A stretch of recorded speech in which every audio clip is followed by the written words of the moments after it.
we are getting into this beautiful ancestral land 2 hours out from Accra called Asiedu. Now, this is owned by Joshua Asiedu. It's his ancestral land, and he welcomed us with open arms. Such a beautiful person, beautiful inside and outside. It's like his beauty just couldn't handle itself. It just had to represent itself in all ways, okay? So I commend him, first of all, for opening up the space and holding the space for us and allowing us into a land that he put so much passion into. He built this land with his hands. He cleared it out, everything by himself, and I am in awe with the tenacity, with the resilience that he had to create such a beautiful space. So shout out to him for allowing us to really just dive into nature, learning how to live sustainably, to be one with nature and living free. He really helped us to know how to cultivate, how to just be and just enjoy. And just the example of seeing someone take a land that was complete bush and create something so beautiful is truly inspiring. Let's get into the retreat, right? Because that's what we're here for. If you're not following him already, he's gonna be linked below. You have to hear his story, y'all. Like, dope. So this honestly was one of the best retreats that I've ever been on, and I've been on a lot. So that says something, right? Because not only did we learn a lot, we turned up, like straight turned up. Yes, we had a whole party where we created our costumes out of these leaves and just were free dancing under the stars with a big fire. Like, we turned up. We played basketball. we did so much. They were playing badminton. We trained a little bit with Joshua. He used to fight back in the day. We really turned up and learned a lot. Like I said, we learned to be. His handle is live to learn to live. And we literally was there learning to just live, which is beautiful because we don't even think about that, right? People think that going to work every day and paying bills, that's living. But Joshua is showing us a completely different way. And it's beautiful. Truly beautiful.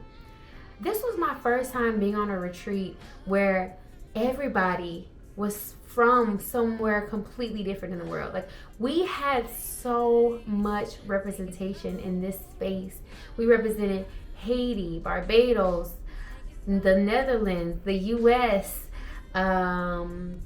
Brazil, Italy, Ghana. So it was such a beautiful space. All of us are healers in our own ways as well. And it was so beautiful for us to be able to come together and share our gifts, share our love, and learn together, okay? And we enjoyed fresh foods from the land every day. We enjoyed really being in nature. This was my first time using a squatting toilet, and I don't know how to go back. Like, I don't know what I'm gonna do. Apparently I have to buy like some type of stand or something so I can be able to squat, because when I say I don't know how else to release now. Like, that was the best release that I have gotten. There's no effort. It's just, you let gravity do it all. It's like, it's one of the best ways for you to release is through squatting. So this was my first time experiencing it, and it was really beautiful. There's something about using a bathroom outside and cleansing yourself outside, being able to cleanse yourself with the sun beaming down on you in all of the places.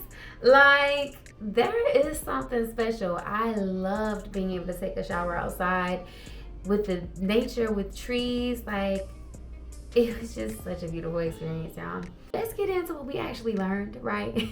We learned how to harvest cacao from the plant to chocolate. So we used a long bamboo stick that was cut with like a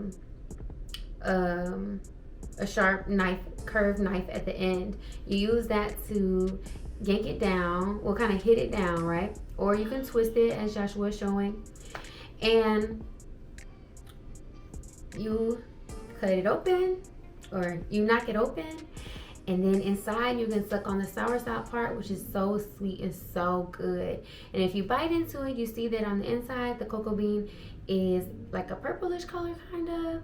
So you take that, you ferment it. We fermented in a bucket. Actually, sucking on it helps the fermentation process, and you're going to clean it all out, so it's okay if you do that. So you ferment it for a few days, let it dry, roast it, de-shell it, and then you're ready to pound. So you pound until it is a thicker consistency. And so like the amount that you pound it, you can even make it too soft. So you want to make sure that you pound it to a good consistency where it still has that thickness to it. And then you add whatever sugar you want. So yeah, so we made our own chocolate bars, like, and they were so good. I was telling them when I was on deployment in Sicily, I had went to a chocolate factory, and I loved how it still had the sugar crystals in it. And he was like, well, that's what we're gonna make today. And that's exactly how it was, like just pure goodness. Like, and it's something about doing it with your hands.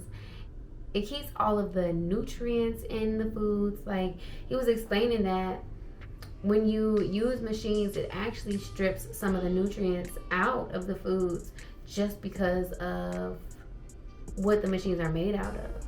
So it's crazy to know how much of a difference things taste when you do things by hand versus when you use a machine. He also allowed us to taste some of the peanut butter that he makes himself.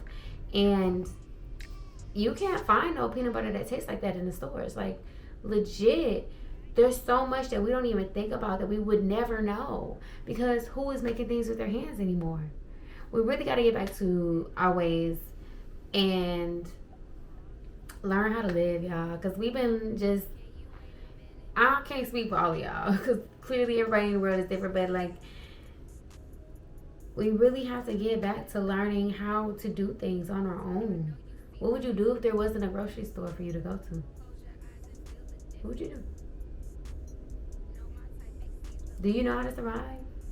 Can you tell what plants you can eat, what plants you can't eat? What would you do? Can you forage?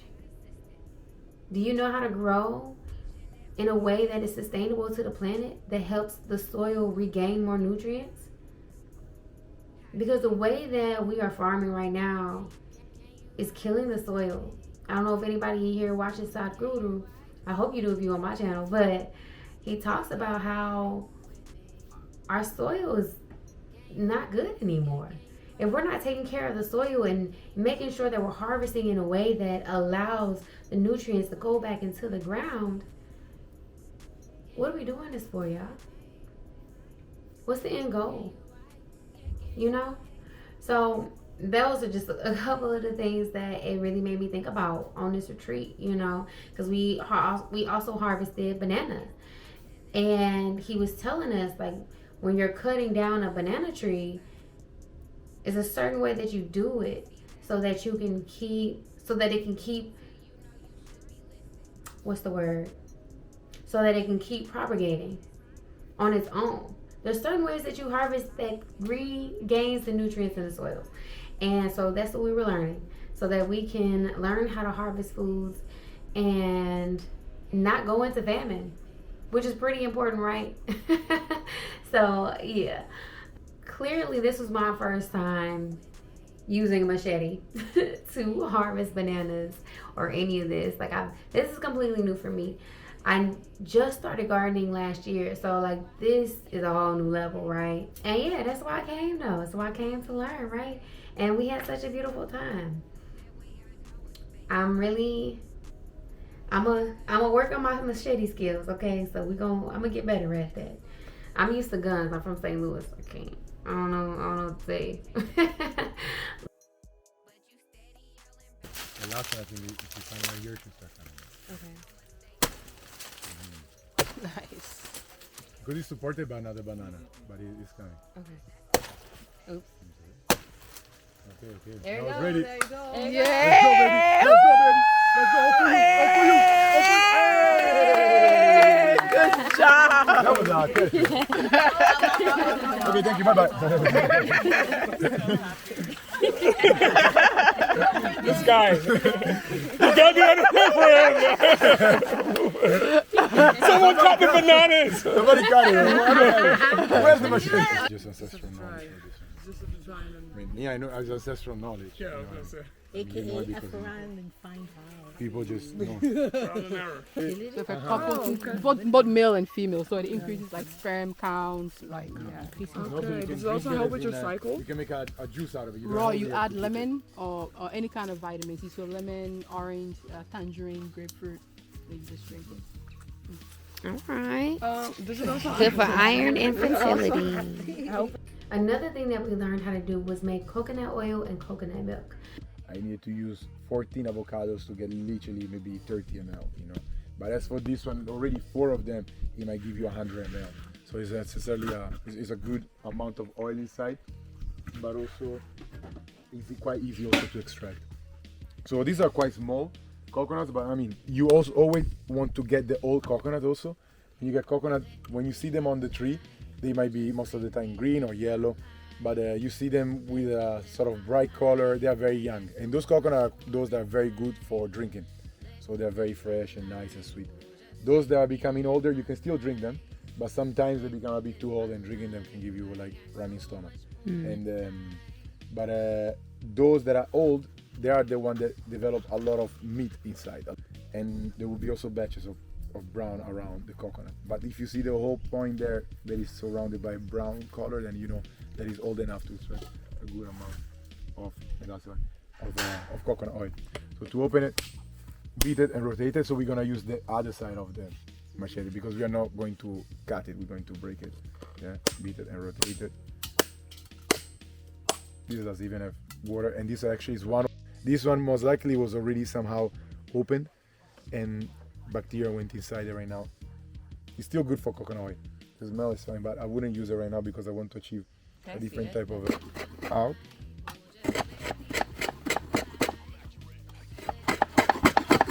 And also the way you sit down will define also the efficiency of it, because now see I'm sitting on my side cheek so that it creates more pressure, but if I put it in the middle it would move much more. It's fine. To get to the sides, I'm gonna move the coconut sideways and I'm gonna do the same. Or at times you can also do like this, yeah? Mix it with water. So water you don't want it cold right now. Room temperature or even lukewarm is fine. And you mix it, how much water until you start seeing it rising up a little bit. And then you start to mix, that's why we wash our hands. So here we come in and we give it a proper massage, yeah? So hold our hands in here, 1 by 1, 2 by 2, 3 by 3, little group. And then we're gonna squeeze all the milk out, yeah? So we're gonna take all the milk out of the fleshes, okay? Okay.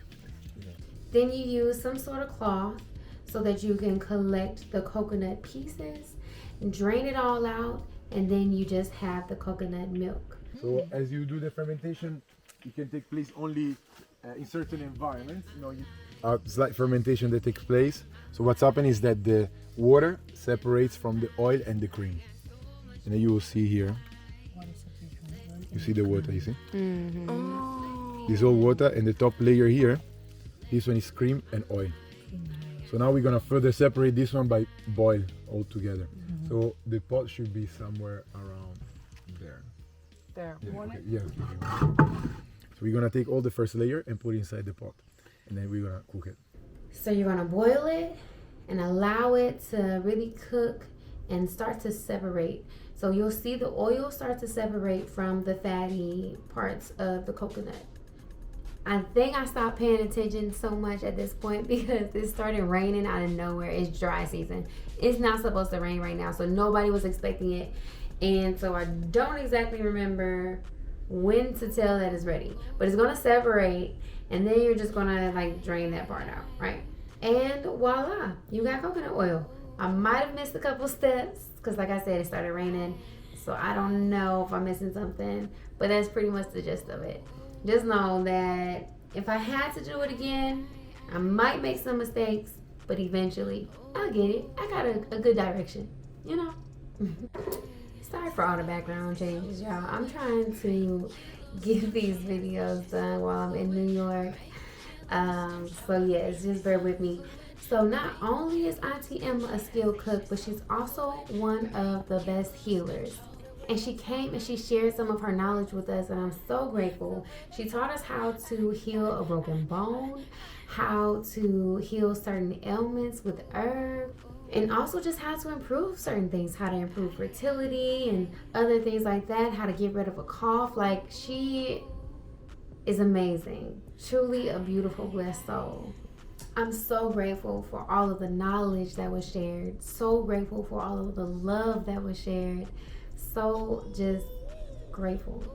Just grateful. I am truly inspired, and as I said, all. So yes, thank you to my soul family that I didn't know before, that I got to meet. I'm so grateful to have met all of you and to have shared this space with you. Thank you so much for opening up your home and your heart and allowing us in. I know, like, when I put a lot of work into something, I don't always want to share it right away. And you welcomed us with open arms, Joshua, and you made us feel like it really was our home as well. So thank you. Okay, fit check. This right here is a custom piece. We got the slit in the leg. Okay, this is from True Looks GH on IG. She's going to be linked so that you can check her out. Okay, this fit makes me feel like a princess, y'all. So I'm so excited to actually wear it out. But you know, I had to show you one of my Ghana looks for my Ghana video. I'm gonna say it one more time. Make sure you follow him, okay? Support what he's doing. Get some of this good knowledge and be inspired to live. I love y'all. Please like and share this video, and I'll see you in the next one. Peace.